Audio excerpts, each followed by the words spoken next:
Bom dia a todos. A partir deste momento, declaro aberta a sessão de julgamento virtual da 8ª Câmara Julgadora do Tribunal de Impostos e Taxas, do dia 30 de junho de 2023. Hoje temos a presença do Dr. Leonardo, substituindo o Dr. Faisal. Não temos a presença de patronos para a realização de sustentação oral, então podemos iniciar pela ordem da pauta. O primeiro processo é um recurso ordinário de relatoria do Dr. Ramon, cujo autuado é Supermercados Cavicchioli Limitada, é o AIN 41-43-242. Com a palavra o Dr. Ramon.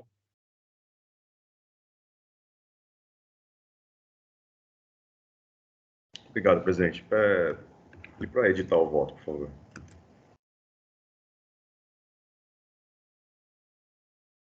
Acho que já está disponível, né? Tá, parece que sim.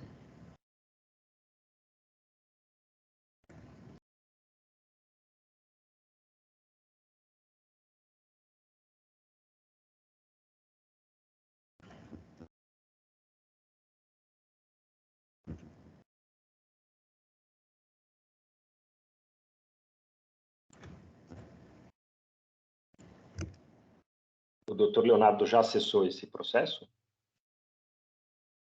Sim.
Está disponível o voto, presidente? Verifique, por gentileza.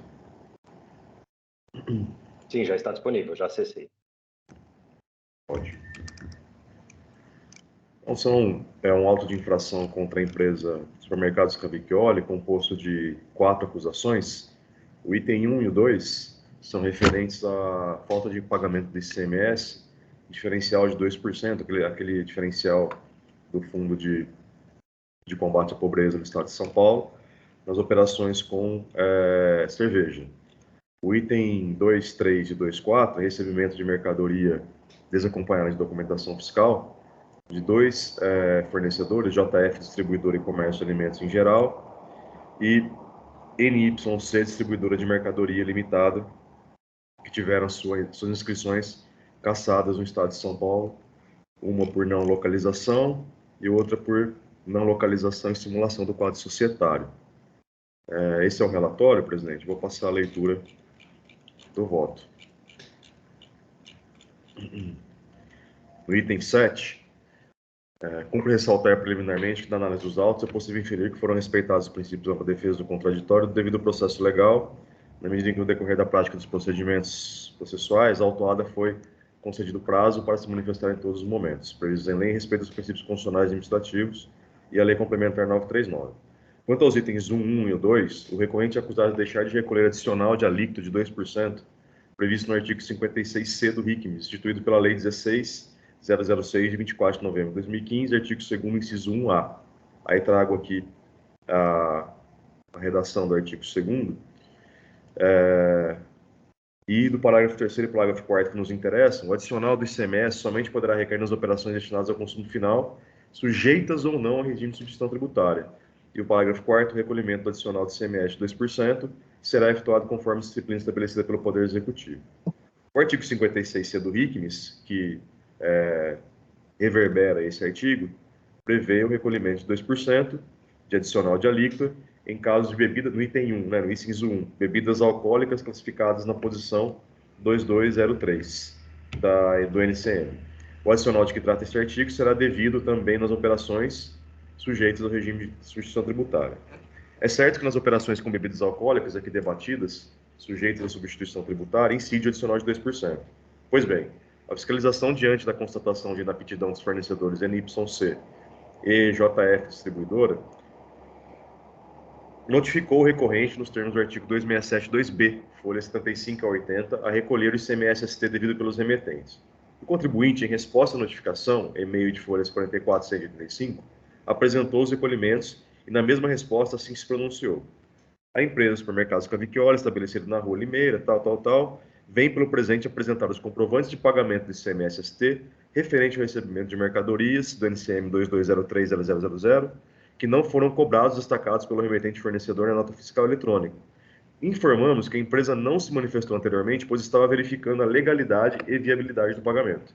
Ou seja, a empresa autuada reconheceu serem devidos os valores não recolhidos do ICMS-ST e os recolheu após verificar a legalidade e viabilidade do pagamento. Ocorre que os recolhimentos não contemplaram o adicional de 2%, previsto no artigo 56C, instituído pela Lei 16.006 de 2005. A constituição dessa diferença de alíquota formalizada no AIM em discussão é decorrência das mesmas operações para as quais o recorrente realizou o pagamento quando notificado a fazê-lo, após verificar a legalidade da cobrança. Ou seja, o próprio recorrente reconheceu a ocorrência dos fatos geradores de sua obrigação perante o Estado de São Paulo, previsto no artigo 267.2b, mas efetuou o recolhimento sem contemplar adicionais de 2% da alíquota. Observe que o recorrente não se contrapõe a este ponto, motivo pelo qual julgo corretas as acusações dos itens 1.1 e 1.2. Quanto aos itens 2, 3, 2, 4, o recorrente é acusado de receber mercadorias de dois fornecedores, a NYC Distribuidora e a JF Distribuidora e Comércio de Alimentos. No caso concreto, o motivo da declaração da inidoneidade das notas fiscais, que acobertaram as operações, tem assento no disposto no artigo 184.1 do RICMES, fato devidamente provado pelos PAC-PCN, da NYC e da JF, de folhas tais.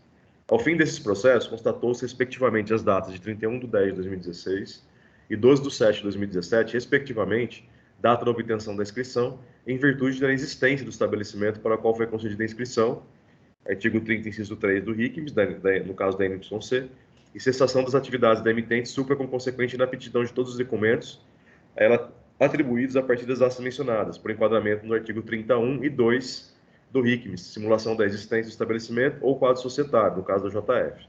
Aí trago aqui a redação do artigo 30.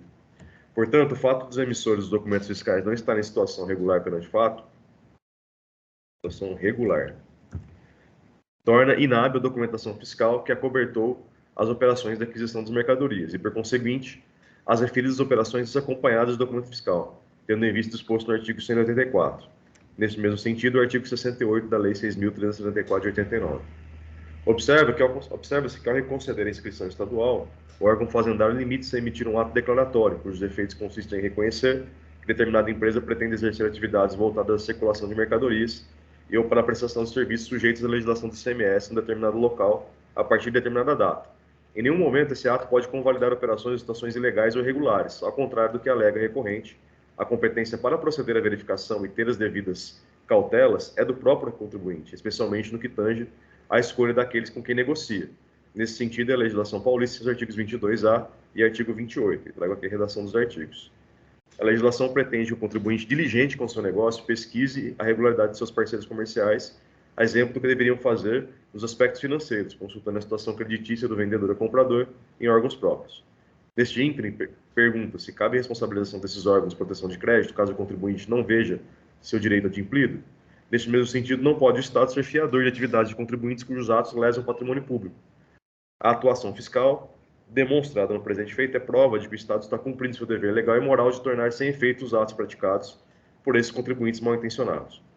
Por seu turno, a obrigação acessória de verificar a regularidade fiscal do remetente tem por fundamento o dispositivo permissivo do Código Tributário Nacional, que em seu artigo 96 define a abrangência da expressão legislação tributária. Em seu artigo 113, parágrafo 2º, permite que as obrigações sejam instituídas por esta legislação tributária. Assim, verificando-se que a inscrição estadual foi obtida ou está sendo usada para fins espúrios, cabe sua cassação, cujo procedimento é abonado por entendimento do Supremo Tribunal Federal através da súmula 473. Não prospera o argumento do interessado, no sentido de que somente após a realização da operação comercial é que foi publicada a inabilitação da empresa e que, dessa forma, seus efeitos não poderiam retroagir e alcançar as operações realizadas em data anterior à sua publicidade, prejudicando terceiros de boa-fé, devendo a atuação ser cancelada.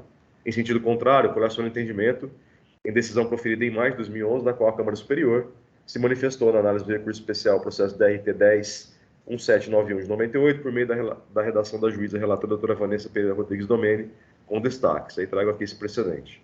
Assim, a constatação da irregularidade da inscrição do suposto emitente no documento fiscal apenas formaliza uma situação jurídica já estabelecida, cabendo aqui, de igual modo, transcrever os ensinamentos do juiz do TIT, Dr. César Augusto Moreira, que foram extraídos do voto proferido na pedido de revisão, processo DRT1, número 01074499, das Câmaras Reunidas, que demonstram a impertinência do argumento interessado.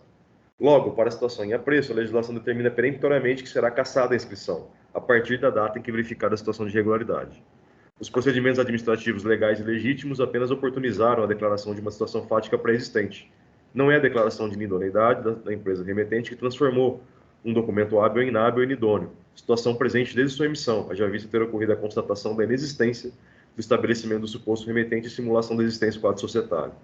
Da mesma forma que eventual desconhecimento por parte do autuado da ineficácia dos documentos fiscais à época da escrituração não legitima as operações realizadas, eis que essas não se efetivaram na forma descrita em tais notas fiscais, não retratando no mundo jurídico os fatos efetivamente ocorridos no mundo real, porquanto restou comprovado pelo fisco que as mercadorias adquiridas pelo recorrente não tiveram sua saída oriunda do estabelecimento localizado no endereço informado no corpo do impresso fiscal.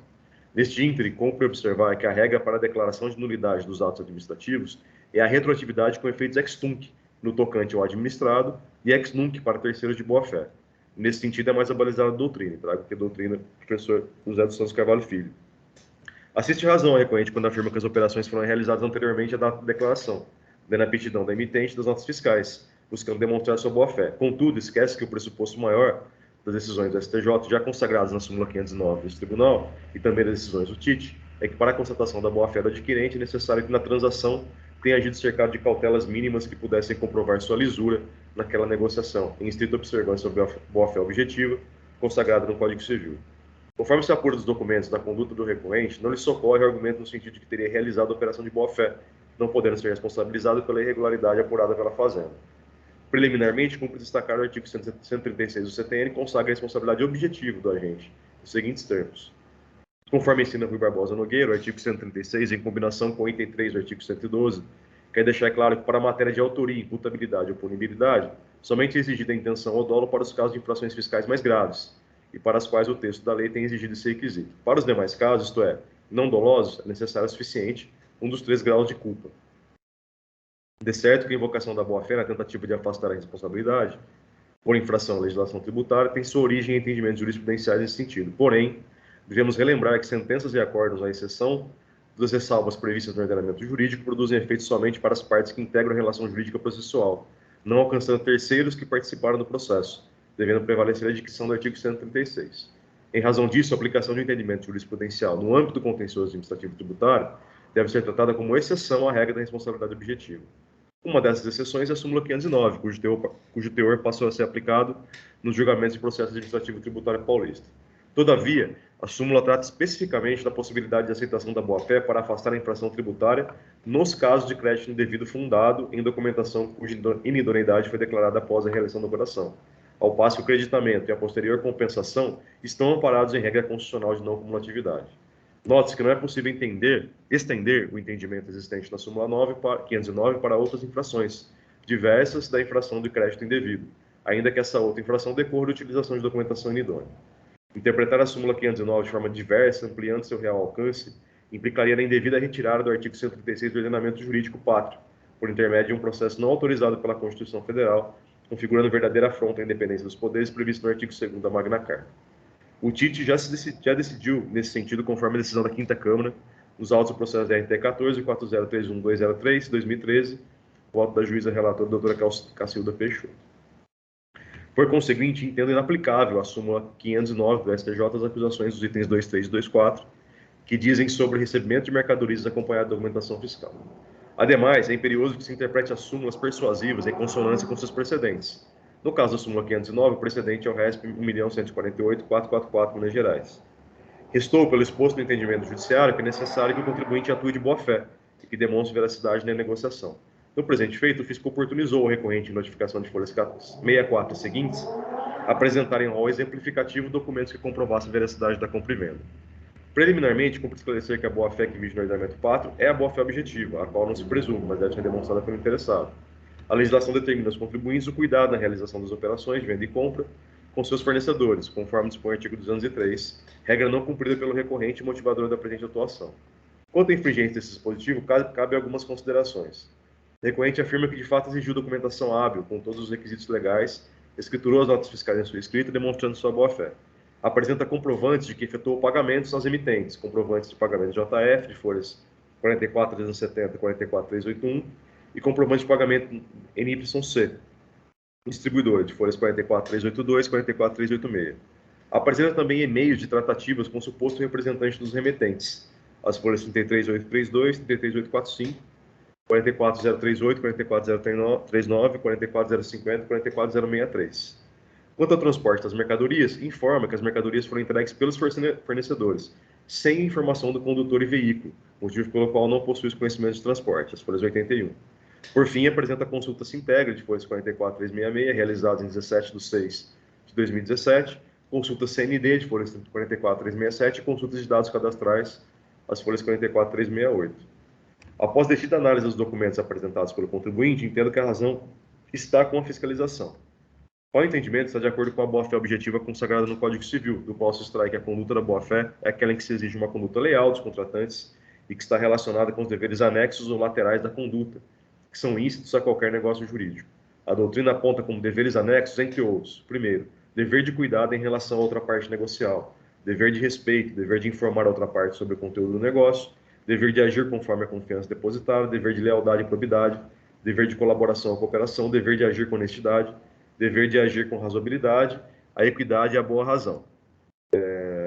Extraído do Manual de Direito Civil do professor Flávio Tartus.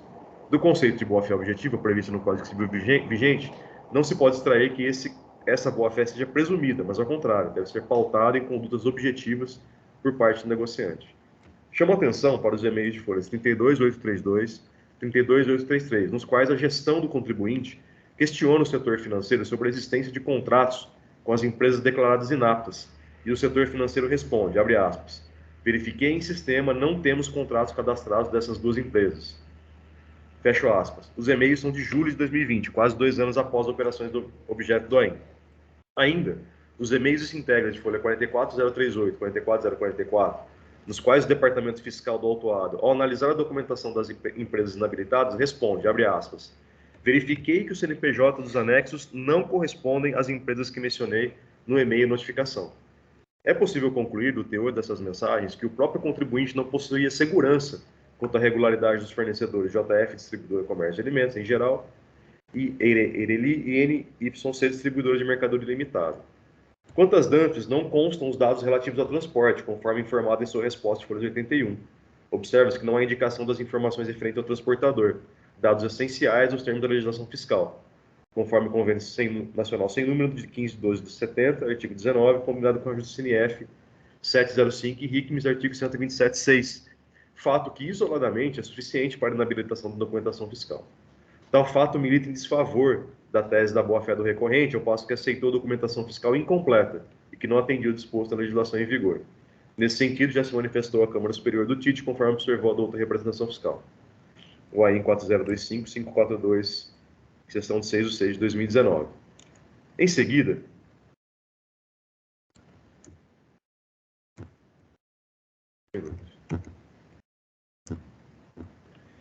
seguida, o recorrente argumenta que realizou consultas aos órgãos competentes, folhas 44.366 e 44.369.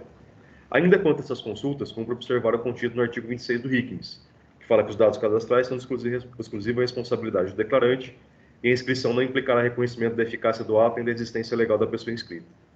A recorrente afirma que efetuou pagamentos à emitente e que a prova de tais pagamentos constam nos autos. Sobre os pagamentos, já consignou o juiz da Câmara Superior, Dr. Gianpaolo Camilo Dingoli, no âmbito do processo da RTC 3, 296166-2010, recurso especial, com destaques. Com efeito, eventuais pagamentos efetuados em nome do suposto fornecedor não têm o condão de tornar regular uma comprovada situação irregular perante o fisco. No mesmo sentido, é a decisão da Câmara Superior, do Egrégio Tribunal de Impostos e Taxas, da lavra do eminente juiz relator Fábio Henrique Bordini Cruz. no grifo. As provas de pagamentos isoladamente não são suficientes a demonstrar a boa-fé do adquirente, que decorre da análise conjunta de outros elementos de prova, entendimento majoritário desta Câmara Superior, recurso especial da Fazenda conhecido e provido. Não bastasse, paira dúvida sobre os pagamentos pelo CISPAG, a possibilidade de não demonstrar efetivo pagamento conforme o voto de vista do EN 4070-424, que explica como que funciona o pagamento desse CISPAG. Quanto às tratativas comerciais com o emitente, há e-mails que mencionam no remetente terceiro alheio eventual transação, representante comercial, que supostamente indicou as empresas inabilitadas como fornecedoras das mercadorias, apresentando documentação deficiente destas, conforme se observa dos e-mails internos do autuado juntados ao processo. Por conseguinte, julgo que não logrou o recorrente demonstrar que tenha se precavido ao realizar a negociação com a empresa declarada inapta, a revelia do que determina a própria legislação tributária. O Estado não pode ser considerado responsável solidário com o estabelecimento que não se enquadra nas condições da lei. Assim, torna-se imprescindível que o contribuinte tenha cautela em suas relações comerciais, sob pena de ter de responder perante o fisco sobre irregularidades eventualmente constatadas. A inobservância de tal regra não pode possibilitar ao contribuinte qualquer alegação no sentido de que não pode identificar com segurança e clareza a conduta que lhes é exigida, a partir dos textos legais.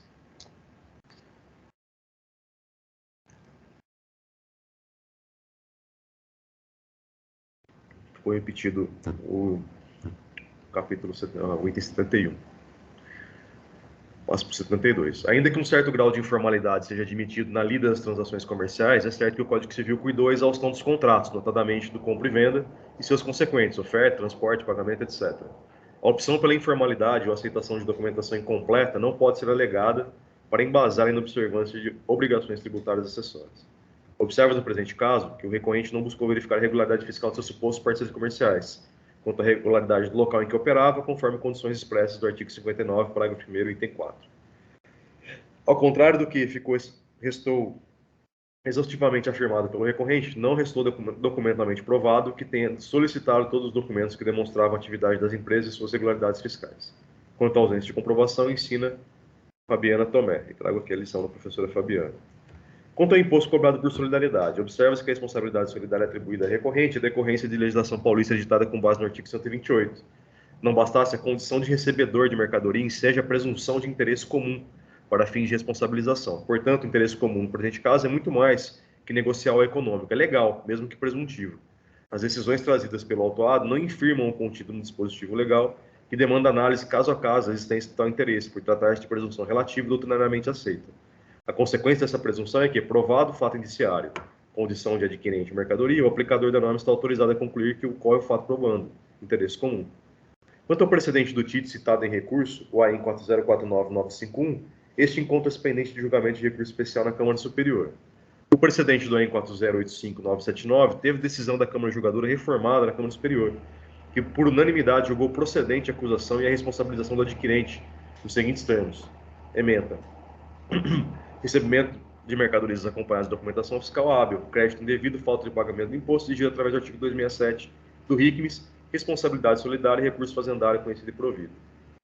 Aqui no tocante à aplicação da taxa de juros, estou dando aplicabilidade à súmula número 10 revisada, 2017, passando ao final do voto.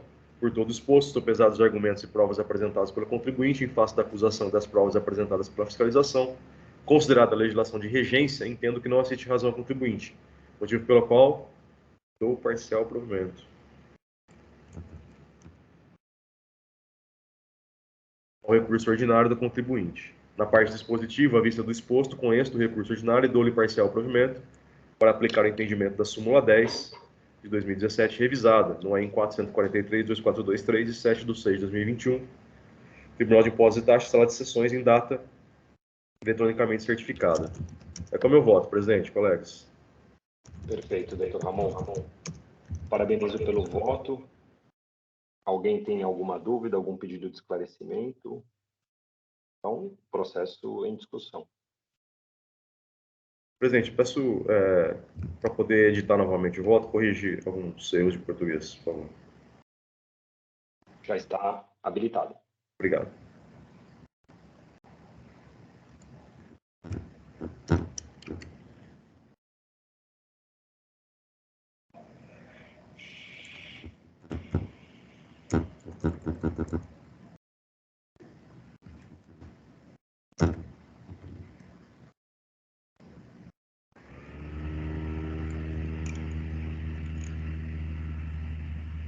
Daniela.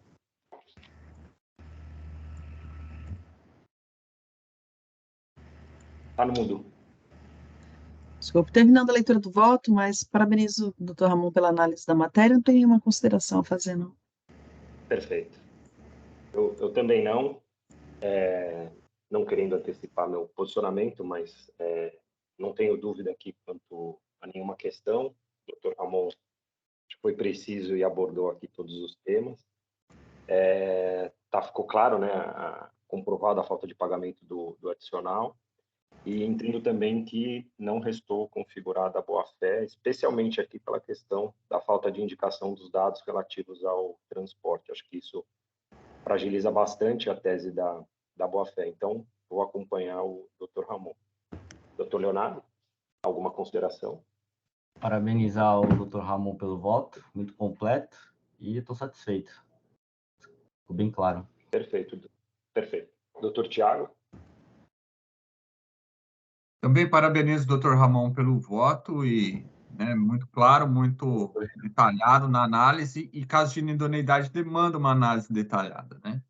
Então, e sem mais considerações, presidente, é isso. Perfeito.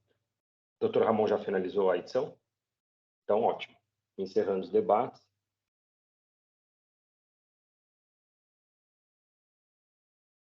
Verificando o quórum. Dr. Leonardo aí vai ter que confirmar novamente presença, tá?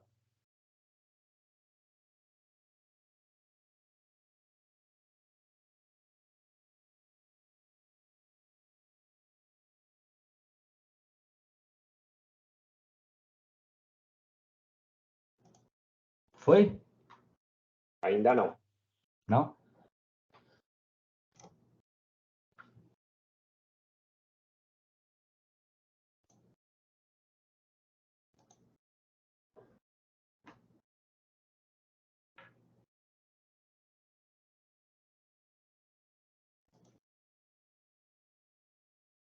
Ainda não? Ainda não, mas pode ser pelo sistema estar lento, porque o da doutora Daniela também não foi confirmado. Para sim, doutora Daniela. Presidente. Do seu. Foi. Apareceu? Não. Apareceu. Mas demorou, né? Demorou. O meu eu acabei de clicar aqui no confirmar presença. Quando o doutor falou, já tinha apertado aqui. Então vamos aguardar. Ainda consta pendente o doutor Leonardo. Doutor Leonardo, está dentro do processo, né? Sim.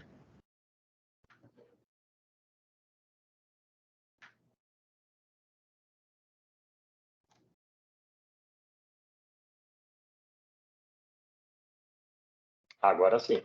Foi? Foi. Iniciando votação. Aí agora o senhor tem que indicar o acompanhamento com o voto do relator, gravar. Tá.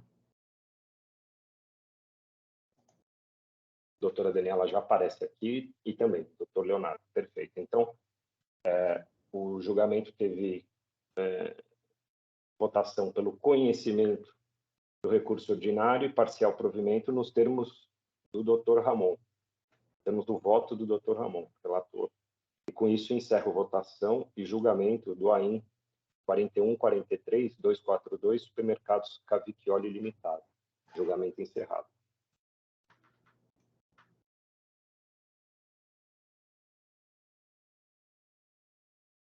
Partindo para o próximo processo da pauta, temos um recurso ordinário de minha relatoria, que é o autuado Multizip Importação e Exportação Limitada, é o AIM 4144-781.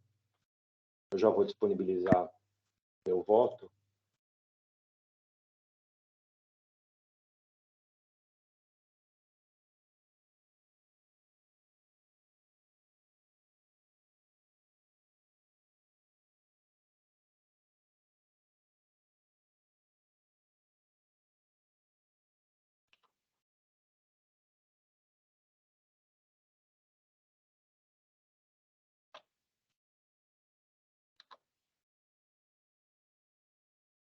O voto já está disponível. Então, é um processo, é um AIM que contém duas acusações sendo a primeira de falta de pagamento de imposto relativo à importação, na modalidade por conta e ordem de terceiros, e o item 2, creditamento indevido relativamente às operações de importação por conta e ordem realizadas por trade localizado no estado de Rondônia. Iniciando pelo item 9 do meu voto, então, inicialmente, quanto ao argumento de que o AIN seria nulo, tendo em vista o artigo 10 do decreto 70.235/72, prevê que a notificação deve ser lavrada no local do fato, ou seja, no estabelecimento entendo que tal alegação não merece ser acolhida, já vista que o referido decreto não se aplica ao caso, pois trata de norma da União que disciplina o processo administrativo fiscal federal, não aplicável ao Estado de São Paulo por falta de previsão legal. Aqui, o contribuinte pleiteava a aplicação do decreto federal, determinando que a notificação deveria ter sido lavrada no local do estabelecimento do contribuinte, né? Não poderia ser lavrado fora. Então, eu afasto e não acolho essa preliminar. Quanto ao mérito, examinando os documentos contidos nos autos, constata-se que a recorrente figura como adquirente e destinatária legal e jurídica das mercadorias importadas. As importações foram realizadas na modalidade por conta e ordem, logo a trading ou importador, que é a Trust Trade Importação e Exportação Eireli, figura como mera prestadora de serviço. Essa trading está localizada em Rondônia. A adquirente, ora recorrente, encontra-se em São Paulo. Os desembaraços aduaneiros ocorreram no estado de Santa Catarina e os conhecimentos de transporte informam que as mercadorias de que trato aí saíram de Santa Catarina e tiveram como destino o estabelecimento da recorrente em São Paulo. Então, trading localizada no Pará, adquirente legal e adquirente destinatária legal e jurídica em São Paulo e os desembaraços ocorridos no estado de Santa Catarina. Pois bem, eu trago um comentário sobre a Constituição Federal em relação à exigência, né, e os requisitos para fins de cobrança do ICMS na importação, e dizendo que o elemento aí caracterizador para definir o polo ativo é a figura, o vocábulo destinatário, e aí, segundo o STF, destinatário deve ser interpretado como destinatário jurídico, legal da operação. Cito aí o julgamento realizado em 2020 e o STF firmou o tema 520, onde ele traz essa definição para fins da cobrança de ICMS importação e também afastou todos aqueles elementos, argumentos que se utilizava no passado quanto às questões físicas, destinações físicas da mercadoria.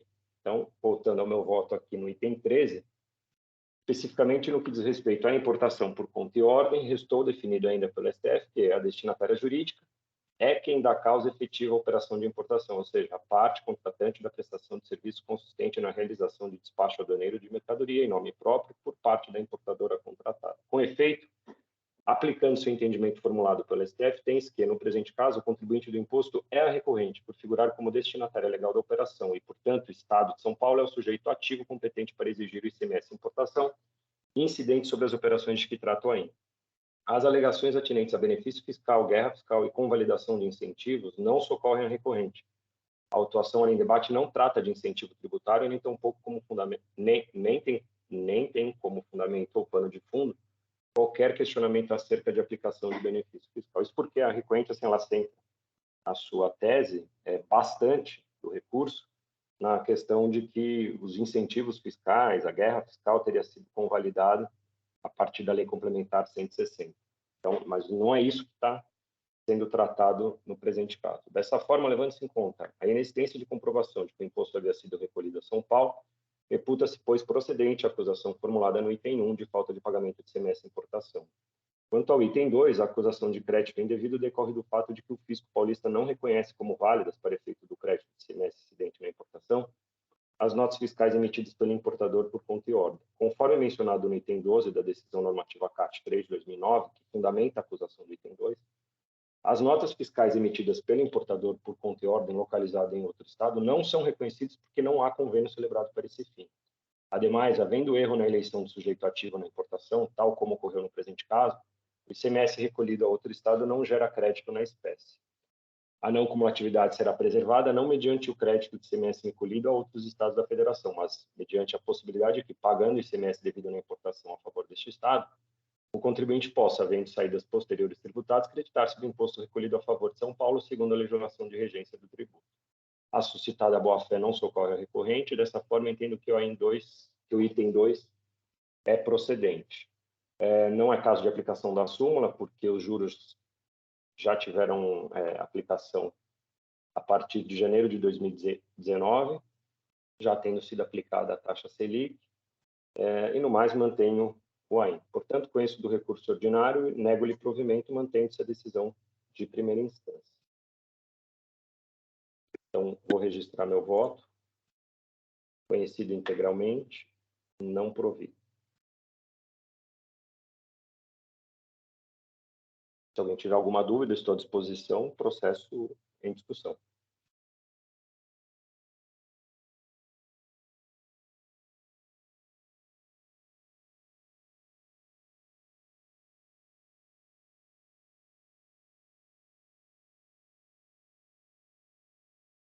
Curioso é que não tem informação para qual estado foi recolhido, né? Imagino que para o Pará, aliás, para Rondônia, né? Mas não tem essa... Eu, pelo menos, não encontrei essa informação.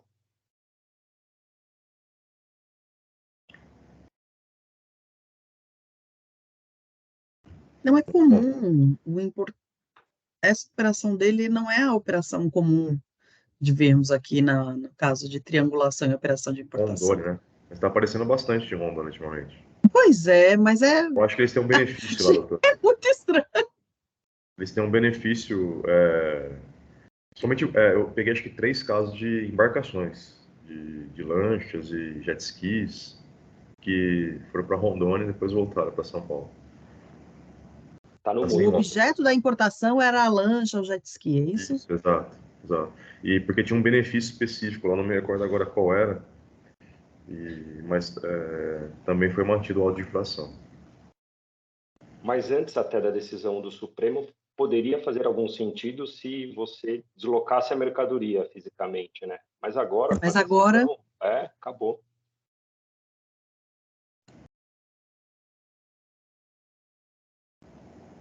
Mas é interessante também utilizar Santa Catarina, que também é um estado que tem benefício para importação, né? Sim. Catarina, faz algum sentido. Tem um porto grande, uma infraestrutura de importação grande. Então mais você próxima, traz né? isso, então você traz fisicamente e aproveita o benefício fiscal do Estado. Agora, esse caso aqui não faz o menor sentido. Tem como a mercadoria circular. O Porto de Santos é um porto sobrecarregado, e por vezes a mercadoria vem mesmo por Santa Catarina, por acabar sendo um fluxo melhor. Vou tentar entender. Samuel, estou satisfeito. Perfeito. Vou acompanhá-lo. Parabéns pelo voto. Obrigado. Também acompanho integralmente, doutor Samuel. Parabéns. Perfeito, obrigado. Também acompanho. Parabéns, doutor Samuel. Obrigado, doutor Leonardo. Doutor Tiago, alguma consideração? Parabenizo o Dr. Samuel pelo voto e sem mais considerações. Obrigado. Perfeito. Então, encerrando os debates, verificando o quórum.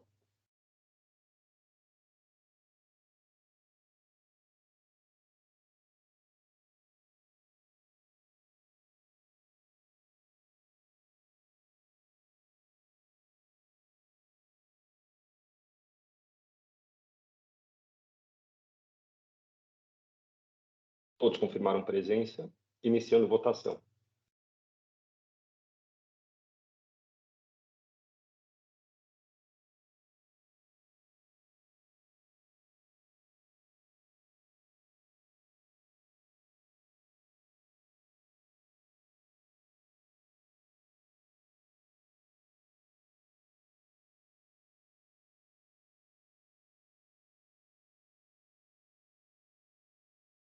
Faltando a doutora Daniela.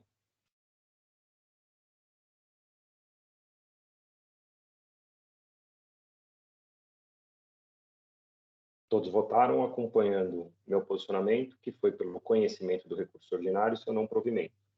Então, podemos encerrar votação e julgamento do AIN 41.44.781, Multisip Importação e Exportação Limitada. Julgamento encerrado.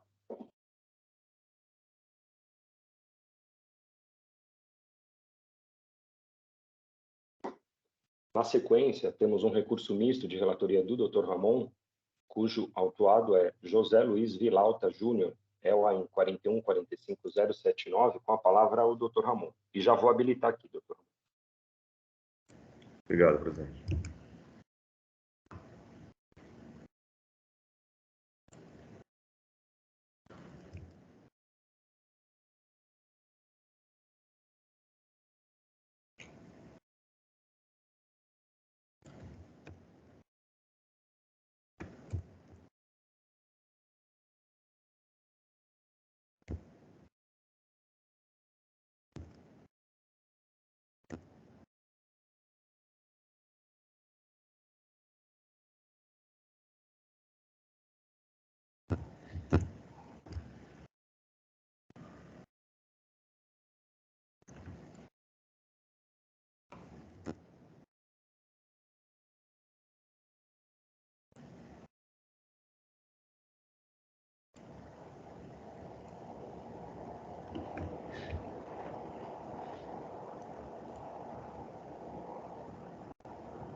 Registrado, presidente, verifique se já está disponível, por favor. Só um minutinho.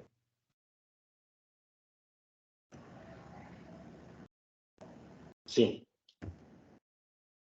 Pois bem.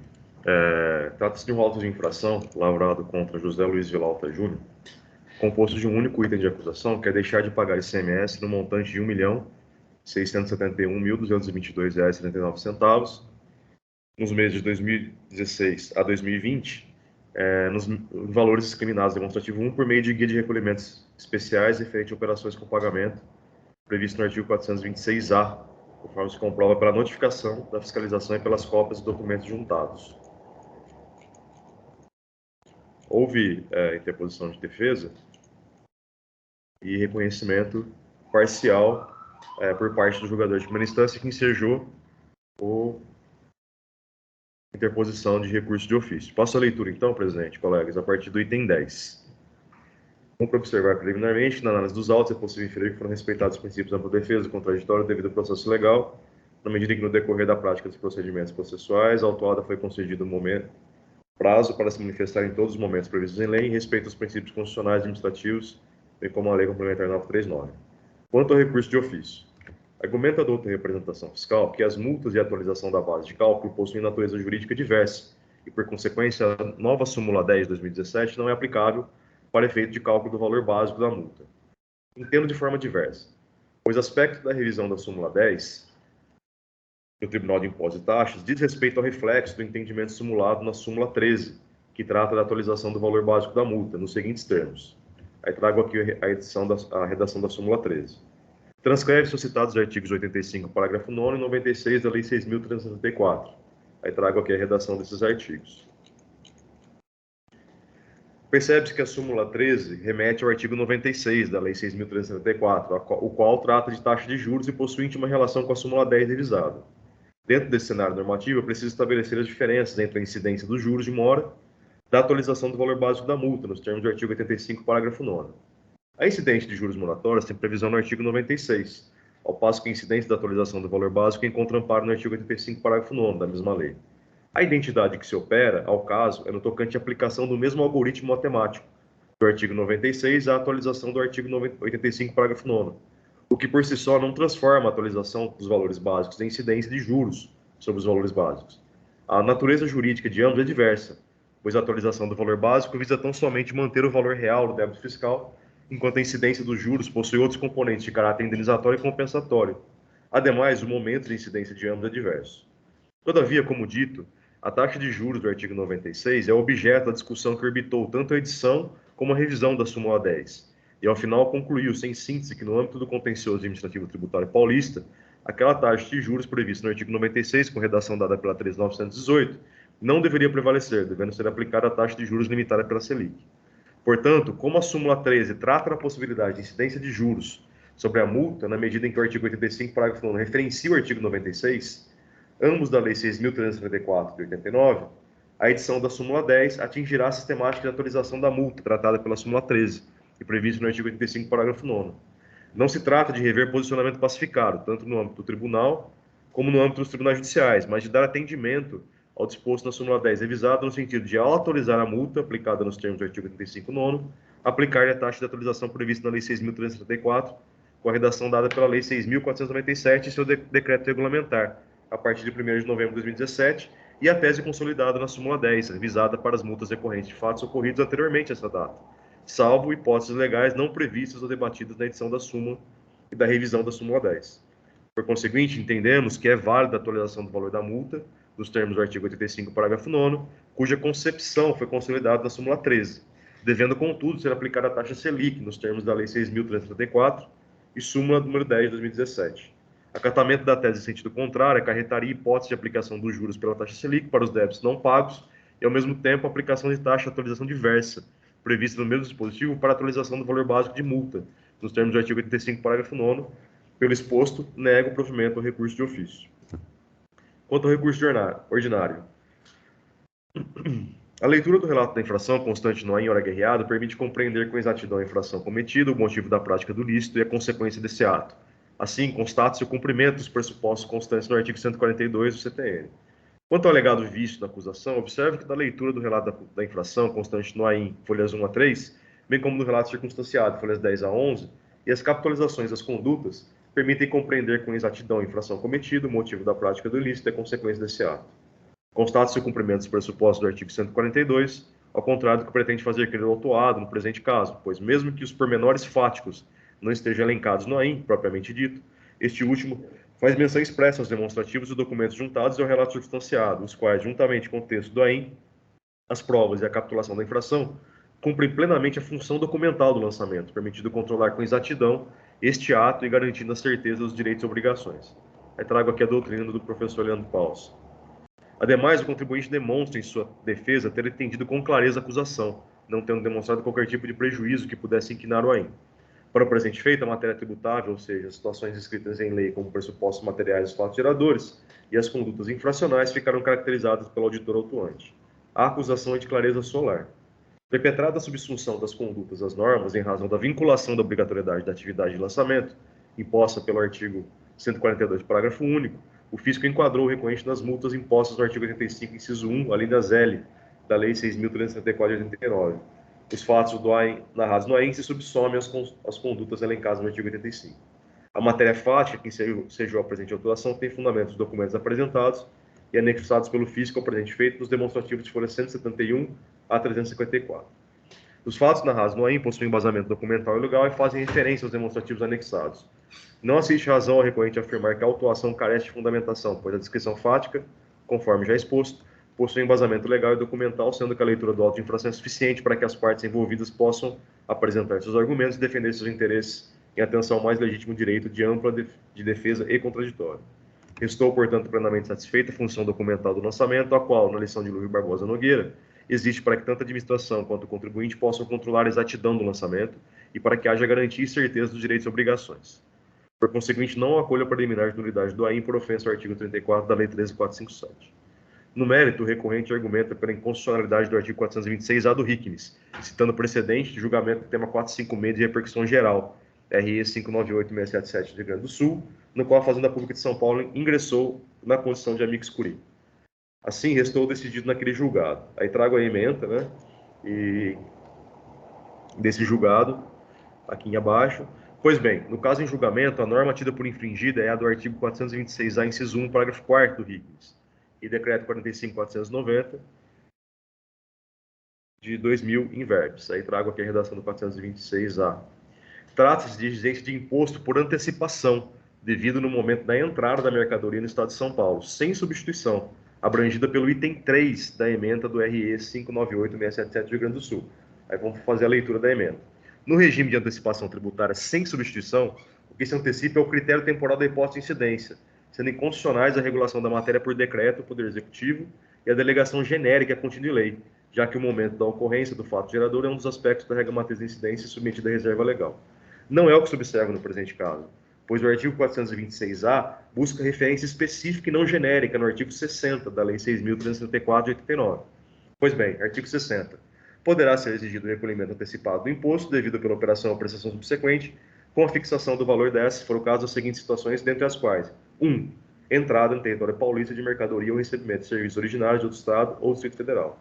Portanto, ao contrário do que afirma o recorrente, a hipótese do artigo 426A1 do RICMES encontra previsão específica e não genérica nem estadual, o que atende aos requisitos para a distinção entre as hipóteses vedadas pelo STF no julgamento do tema 456 e a hipótese aqui em debate.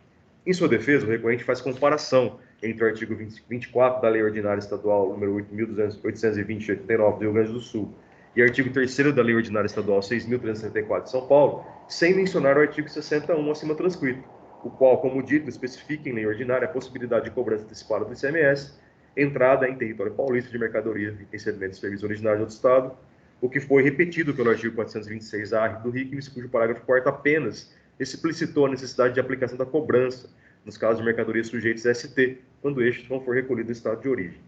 Ainda que prevalecesse o entendimento do contribuinte, considerando a validade, vigência e eficácia da norma paulista, que não foi objeto do RE 598677, obter dictum, entendo aplicável a vedação do artigo 28 da Lei 13.457, pois ainda que as decisões em sede de repercussão geral sejam precedentes com a aplicação geral, não vinculam a administração, como ocorre com as ADIs, cuja vinculação à administração encontra respaldo na Constituição Federal de 88. Por conseguinte, não acolho a pretensão do recorrente quanto à inconstitucionalidade do artigo 426A. Quanto à aplicação do IVA ajustado, na determinação da base de cálculo, não prospera a argumentação de que este IVA ajustado aumente o ICMS e ofenda o princípio da legalidade, ao passo que previsto em convênios de ICMS ao longo do tempo, nos termos da Lei Complementar 87/96, bem como pelo fato configurar mera equalização de alíquotas entre mercadorias adquiridas de outras unidades da Federação, quando a alíquota interestadual for menor que a alíquota das mercadorias adquiridas internamente. Quanto à suposta confiscatoriedade da multa, observe que a penalidade imposta está de acordo com a legislação plenamente eficaz.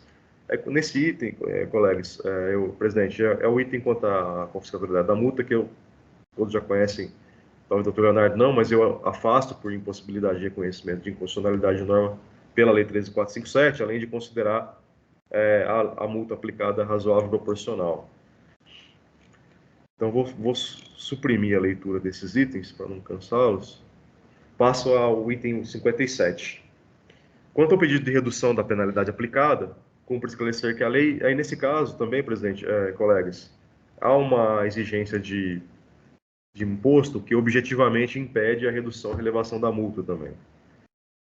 Então, já vou passar aqui este item e vou para o item 61, que trata da súmula 10, na medida em que essa foi aplicada pelo julgamento de primeira instância, tanto para redução da taxa de juros como para cálculo da atualização da base de cálculo da multa, também estou dando aplicabilidade à súmula 10 e à súmula 13, nos termos do que já decidido reiteradamente por esta Câmara, pela Câmara Superior. Também vou pular essa parte. Passo ao final do voto, no item 77. Por todo exposto, sopesados os argumentos e provas apresentadas pelo contribuinte em face da acusação das provas apresentadas pela fiscalização, considerada a legislação de regência, entendo que não assiste razão ao contribuinte, motivo pelo qual nego o provimento do recurso ordinário do contribuinte. Na parte dispositiva, à vista do exposto, conheço do recurso ordinário e nego-lhe provimento, conheço do recurso de ofício e nego-lhe provimento, para manter a decisão de primeira instância, que aplicou o entendimento da súmula 10 revisada e determinou a aplicação da Selic para a atualização do valor básico da multa, no AIN 445.0796, de 20 de 10 de 2021. É como eu voto, presidente, e demais colegas. Perfeito. Entendido, doutor Ramon. Parabenizo pelo voto. Alguém tem algum pedido de esclarecimento, alguma dúvida? Então, processo em discussão. Eu também estou finalizando aqui a leitura do processo e, assim que terminar, eu aviso aqui. Caso vocês queiram antecipar a discussão, fiquem à vontade. Está no mudo, doutor Ramon. Abrir novamente para editar erros de português.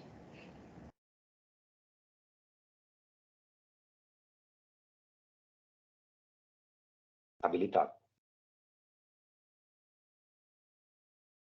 Presidente, só para esclarecer o posicionamento da representação fiscal no recurso de ofício, inicialmente existia, quando foi editada a súmula 10, existia essa discussão se era ou não aplicável a atualização da base de cálculo, né, da multa. E, inicialmente, então, a representação ela teve uma postura mais conservadora, né, como é a sua atribuição, zelar pela fiel execução das leis, etc. Se teve essa posição de mais conservadora, mas atualmente esse entendimento ficou superado e parabenizo o Dr. Ramon aí pela análise, a própria representação já tem acatado esse entendimento que ele colocou no voto aí. Bom, então, e no mais, parabenizo pela análise do mérito, recurso ordinário, e sem mais considerações. Obrigado. Obrigado, doutor Thiago.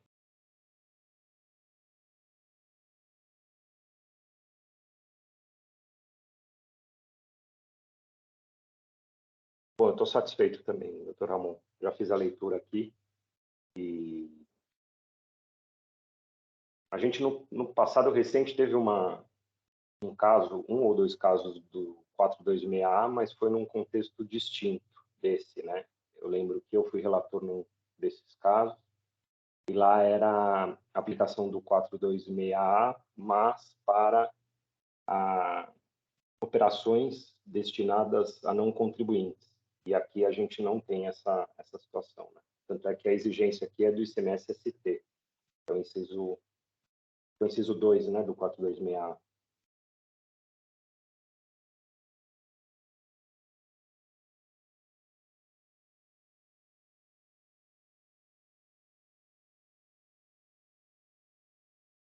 Interessante que o contribuinte ele só traz aqui a questão da decisão do Supremo, né?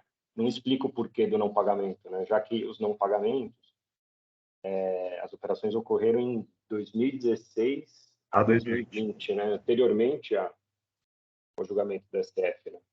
Sim. E não traz nenhum esclarecimento, né? Assim, foi erro de sistema, algum tipo de impedimento. Em sede de recurso ordinário, não. Ele só, no preâmbulo do recurso ordinário, ele já alega que a empresa já não está mais ativa. Né? Perfeito, mas eu estou satisfeito.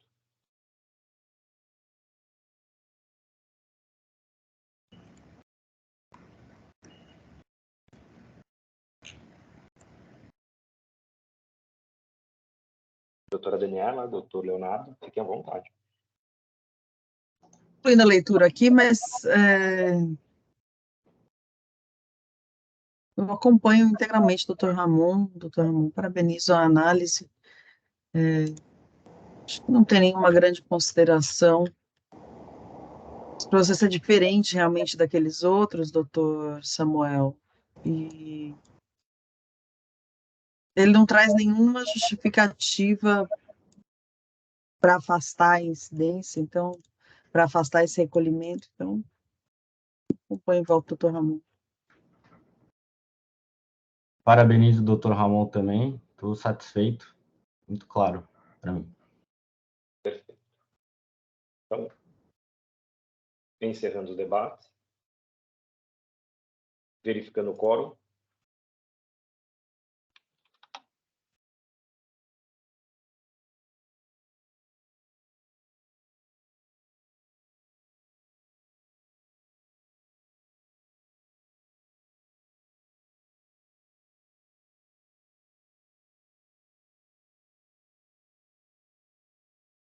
Pendente de confirmação do doutor Leonardo.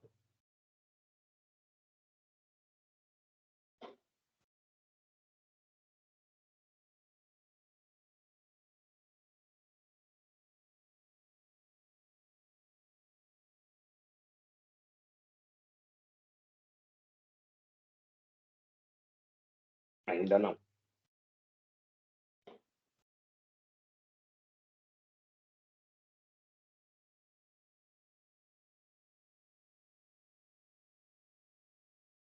Agora sim, todos confirmaram, iniciando votação.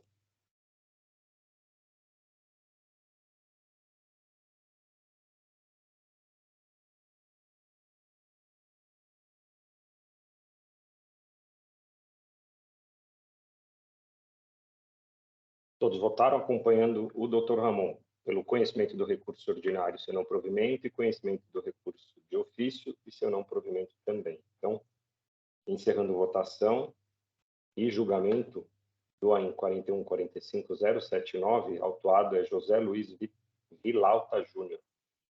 Julgamento encerrado.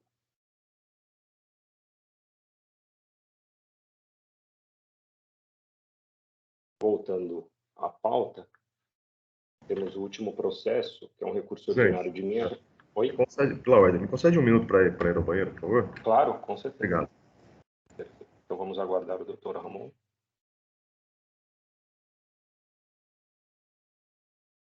Eu já disponibilizei meu voto.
Obrigado, presidente. De volta.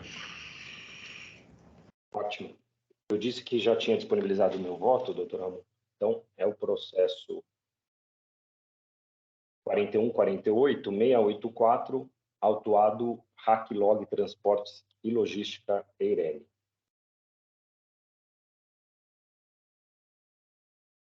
Indo meu voto.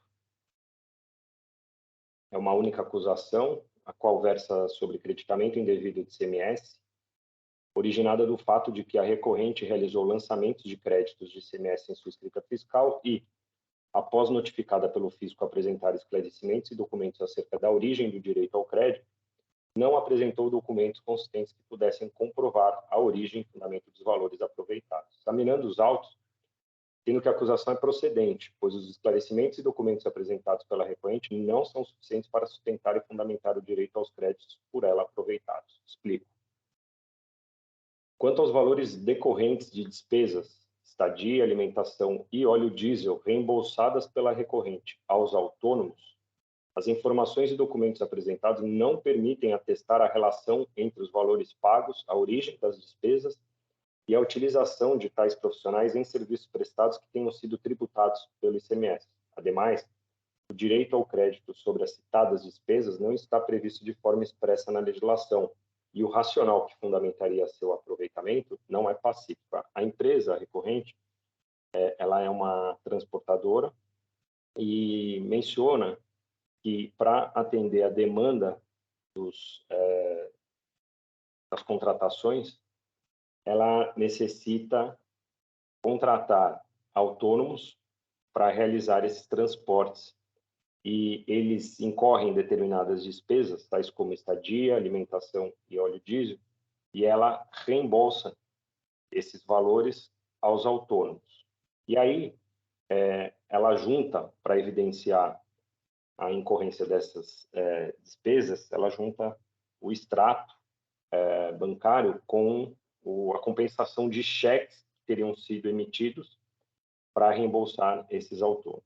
Então, ainda que o direito ao crédito seja discutível, se a gente superar essa questão, quando você vai para a análise desses documentos, não ficou evidenciada que esses autônomos foram contratados para a prestação de serviços tributados pelo ICMS. Então, seja por um motivo, né, a questão de que tal direito não está pacífico, não tem fundamento legal expresso, e seja pela questão aí que não ficou caracterizada, não ficou comprovada a relação desses autônomos com a prestação de serviços tributados pelo ICMS, que foram utilizados para a prestação de serviços sujeito ao ISS, por exemplo, né?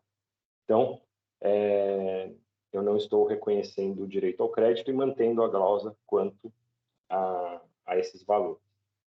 No que diz respeito aos valores oriundos de precatórios judiciais, é importante registrar a ausência de fundamento legal que autoriza o aproveitamento de tais créditos. Então, a contribuinte ela fez diversos lançamentos na escrita fiscal, no campo 57 da GIA, e ela vem nessa notificação, nessa resposta à notificação e na defesa e no recurso, esclarecendo a composição desses valores. Uma parcela desses valores seriam valores oriundos de precatório judicial. Então, também estou mantendo a glosa quanto a esses valores, já que inexiste na legislação um fundamento que ampare tal creditamento. No que tange aos créditos extemporâneos oriundos de aquisição de diesel e ativos imobilizados que não foram escriturados quando da emissão dos respectivos documentos fiscais, o quadro probatório contido nos autos não permite a verificação de que esses documentos fiscais e o respectivo imposto não tenham sido escriturados anteriormente, e nem a comprovação da destinação e utilização de tais bens, tanto em relação ao diesel como no que diz respeito aos bens do ativo, o que motiva a procedência da glosa do imposto relativamente a tais valores. Há ainda outro fator que reforça a glosa sobre os bens do ativo, que é o fato de que as operações que ensejaram a entrada dos aludidos bens no estabelecimento da recorrente são amparadas pela não incidência do imposto, uma vez que tais bens pertenciam ao ativo do vendedor, conforme previsto no artigo 7º, inciso 14 do regulamento. Tanto é assim que não há imposto destacado nos documentos fiscais emitidos pelo vendedor, logo correta a glosa dos créditos em relação a tais importâncias. Então, aqui, seja porque não houve a demonstração de que esses bens foram utilizados na prestação de serviços sujeitos ao ICMS, seja porque esses bens foram vendidos pelo vendedor, eram bens do seu ativo, e a legislação prevê a não incidência do imposto, esses documentos sequer tinham destaque do ICMS. Então, correta também aqui a glosa dos créditos. E aí, o contribuinte ele faz um racional para sustentar todos esses créditos com base no princípio da não cumulatividade. Eu afasto, deixo de acolher, porque eu entendo que a aplicação do princípio da não cumulatividade tem certos requisitos, certas condições que têm que ser observadas, e aqui no presente caso, elas não foram observadas. Então, estou mantendo a glosa dos créditos e também aqui a questão dos juros, não há que se falar na aplicação da súmula, já que eles começaram a ser cobrados a partir de janeiro de 2018, então já com a aplicação da Selic. E aí, com relação à multa, estou mantendo, portanto, conheço do recurso ordinário e nego-lhe provimento, mantendo-se a decisão de primeira instância. É como voto.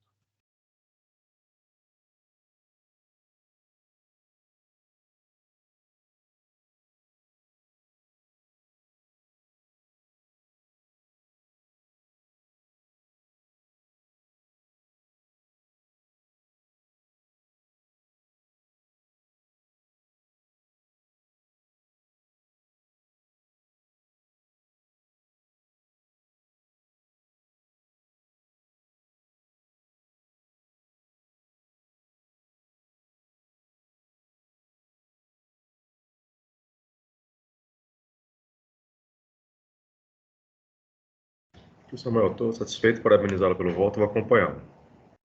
Perfeito. Obrigado, doutor Ramon.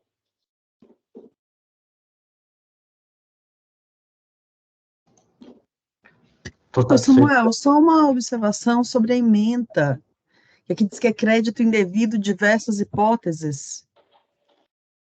Porque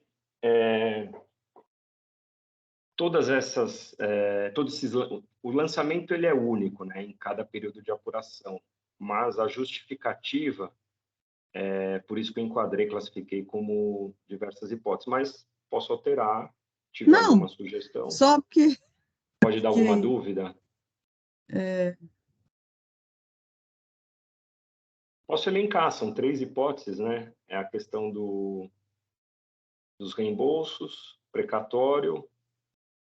Acho que é melhor fixar, né? É porque para cada período ele usa uma justificativa, né? Não é bem para cada período, né? Assim, tem um grupo de períodos ali, por exemplo, de janeiro a março, são 2 categorias, 2 rubricas de crédito. De fato, ele deveria ter lavado em 3 itens, né? Para ficar mais organizado isso.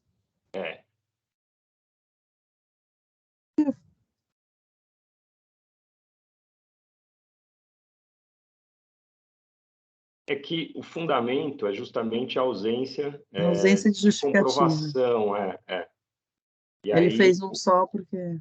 e aí o contribuinte que traz diversos esclarecimentos, né? Falar a composição desses créditos, são diversas situações. Não, deixa como está.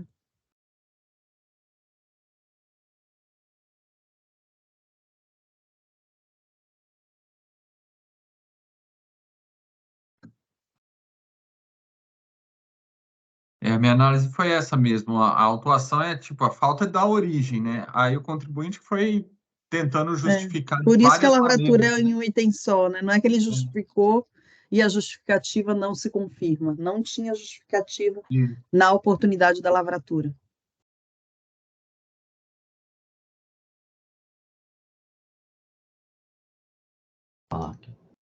Estou satisfeito também, doutor Samuel. Parabenizo pelo voto e eu acompanho na íntegra. Perfeito. Também acompanho na íntegra, doutor Samuel. Parabéns pelo voto, parabéns pela análise do caso. Obrigado, doutor Daniel. Então, terminei a leitura aqui já.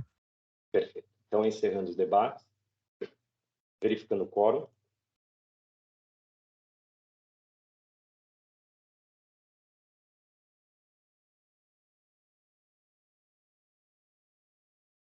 Todos confirmaram presença, iniciando a votação.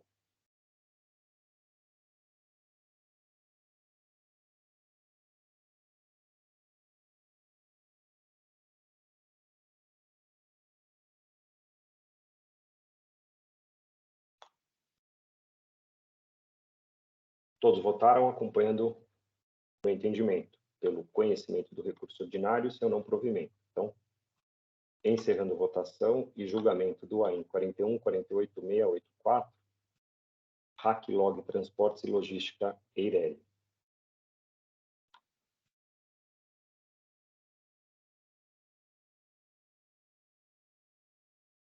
Todos os processos com situação encerrado. Com isso, podemos encerrar a sessão de julgamento da 8ª Câmara Julgadora do Tribunal de Impostos e Taxas do dia 30 de junho de 2023. E peço para o senhor Oswaldo encerrar a gravação, por favor.